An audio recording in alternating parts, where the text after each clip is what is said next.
Dəyərli izləyicilər, Pancomi TV YouTube kanalına xoş gəlmisiniz.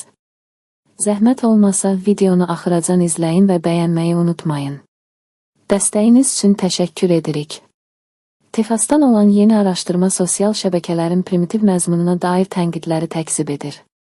Sosial şəbəkələrin səthi məzmun bolluğuna görə tənqid edilməsinə baxmayaraq, Texas ştatında yerləşən Austin Deli Tibb Məktəbi, Baylor Universiteti və Texas Universitetinin mütəxəssisləri tərəfindən aparılan yeni tədqiqat fərqli baxış bucağı təqdim edir.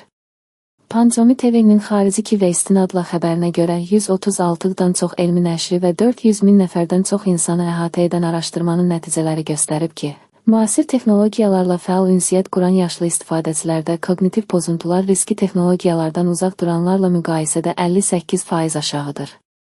Baylor Universitetinin psixologiya və neyroelmlər üzrə dosenti Dr. Michael K. Scarlin qeyd edib ki, yaşlı insanlar texnologiyanı öyrənməkdə çətinlik çəkir və bəzən bu çətinliklər onları qıcıqlandırır. Lakin onun sözlərinə görə məhz bu koqnitiv çətinlik zehni fəaliyyəti aktivləşdirir və intellektual formanın qorunmasına kömək edir.